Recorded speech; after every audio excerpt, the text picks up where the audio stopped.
there, children at First Church and anybody that might be visiting us today. It's time for another Monday Fun Story. And this week, I am going to read Sylvester and the Magic Pebble. This is a classic, and what does that mean? This has been around for just over 50 years. The author and illustrator is William Steig, and the copyright is Simon & Schuster back in 1969. So here we go.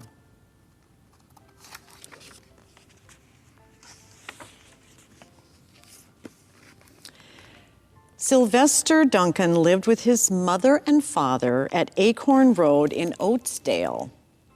One of his hobbies was collecting pebbles of unusual shape and color.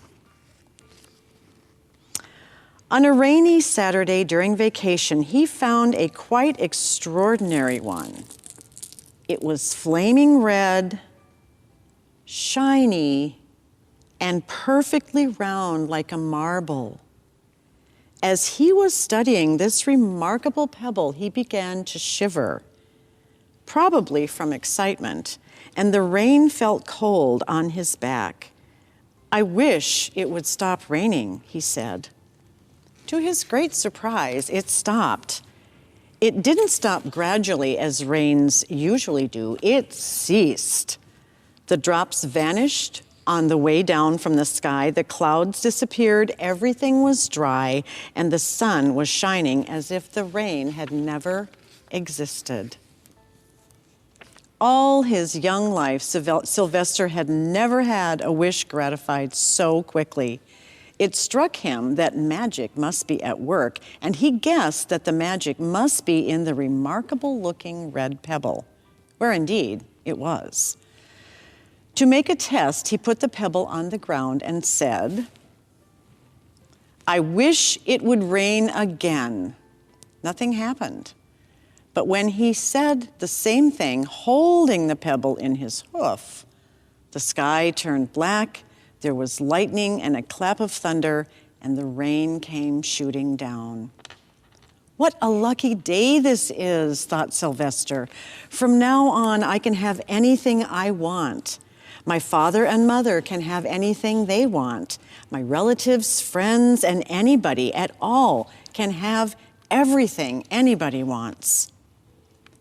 He wished the sunshine back in the sky, and he wished a wart on his left hind fetlock would disappear, and it did, and he started home, eager to amaze his mother and father with his magic pebble. He could hardly wait to see their faces. Maybe they wouldn't even believe him at first. As he was crossing Strawberry Hill, thinking of some of the many, many things he could wish for, he was startled to see a mean, hungry lion looking right at him from behind some tall grass. He was frightened. If he hadn't been so frightened, he could have made the lion disappear, or he could have wished himself safe at home with his mother and father. He could have wished the lion would turn into a butterfly or a daisy or a gnat. He could have wished many things, but he panicked and couldn't think carefully. "I wish I were a rock," he said, and he became a rock. The lion came bounding over, sniffed the rock 100 times, walked around it, and went away confused and perplexed, puzzled and bewildered. "I saw that little donkey as clear as day. Maybe I'm going crazy," he muttered. And there was Sylvester, a rock on Strawberry Hill, with the magic pebble lying right beside him on the ground. And what do you think? He was unable to pick it up. "Oh, how I wish I were myself again," he thought, but nothing happened. He had to be touching the pebble to make the magic work, but there was nothing he could do about it. His thoughts began to race like mad. He was scared and worried. Being helpless, he felt hopeless. He imagined all the possibilities, and eventually he realized that his only chance of becoming himself again was for someone to find the red pebble and to wish that the rock next to it would be a donkey. Someone would surely find the red pebble. It was so bright and shiny. But what on earth would make them wish that a rock were a donkey? The chance was 1 in a billion at best. Sylvester fell asleep. What else could he do? Night came with many stars. Meanwhile, back at home, Mr. and Mrs. Duncan paced the floor, frantic with worry. Sylvester had never come home later than dinner time. Where could he go? They stayed up all night, wondering what had happened, expecting that Sylvester would surely turn up by morning, but he didn't, of course. Mrs. Duncan cried a lot, and Mr. Duncan did his best to soothe her. Both longed to have their dear son with them. "I will never scold Sylvester again as long as I live," said Mrs. Duncan, "no matter what he does." At dawn, they went about inquiring of all the neighbors. They talked to all the children, the puppies, the kittens, the colts, the piglets. No one had seen Sylvester since the day before yesterday. They went to the police. The police could not find their child. All the dogs in Oatsdale went searching for him. They sniffed behind every rock and tree and blade of grass, into every nook and gully of the neighborhood and beyond, but found not a scent of him.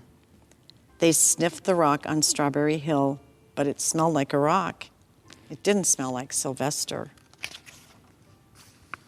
After a month of searching the same places over and over again and inquiring of the same animals over and over again, Mr. and Mrs. Duncan no longer knew what to do. They concluded that something dreadful must have happened and that they would probably never see their son again, though all the time he was less than a mile away. They tried their best to be happy, to go about their usual ways, but their usual ways included Sylvester, and they were always reminded of him. They were miserable. Life had no meaning for them anymore. Night followed day, and day followed night, over and over again. Sylvester on the hill woke up less and less often. When he was awake, he was only hopeless and unhappy. He felt he could be a rock forever, and he tried to get used to it. He went into an endless sleep. The days grew longer. Fall came with leaves changing color, and the leaves fell and grass bent to the ground. Then it was winter. The winds blew this way and that. It snowed. Mostly the animals stayed indoors, living on the food they had stored up. One day, a wolf sat on the rock that was Sylvester and howled because he was hungry. Then the snows melted. The earth warmed up in the spring sun and things budded.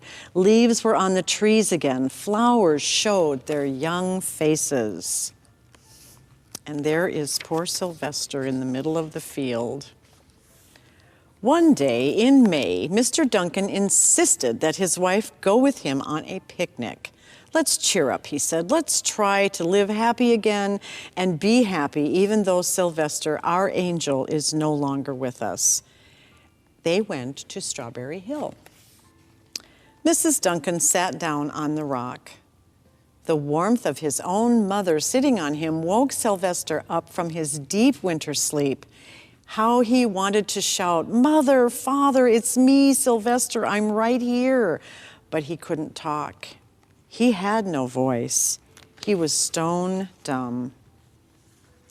Mr. Duncan walked aimlessly about while Mrs. Duncan set out the picnic food on the rock. Alfalfa, sandwiches, pickled oats, sassafras salad, Timothy compote. Suddenly, Mr. Duncan saw the red pebble. "What a fantastic pebble!" he exclaimed. Sylvester would have loved it for his collection. He put the pebble on the rock. They sat down to eat. Sylvester was now wide awake as a donkey that was a rock could possibly be. Mrs. Duncan felt some mysterious excitement. "You know, Father," she said suddenly, "I have the strangest feeling that our dear Sylvester is still alive and not far away." I am, Sylvester wanted to shout, but he couldn't. If only he had realized that the pebble resting on his back was the magic pebble.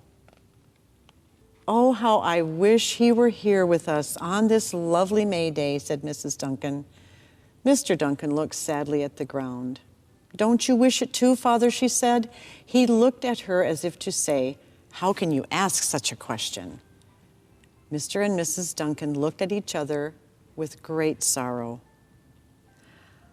"I wish I were myself again. I wish I were my real self again," thought Sylvester, and in less than an instant, he was. You can imagine the scene that followed, the embraces, the kisses, the questions, the answers, the loving looks, and the fond exclamations. When they eventually calmed down a bit and had gotten home, Mr. Duncan put the magic pebble in an iron safe. Someday they might want to use it again, but really, for now, what more could they wish for? They had all they wanted. Happy endings are always fun, aren't they? I hope you enjoyed the story about Sylvester and his wonderful magic red pebble. Sometimes we have to be careful what we wish for, though, right? Have a wonderful week, and I'll see you again soon. Miss you. Bye.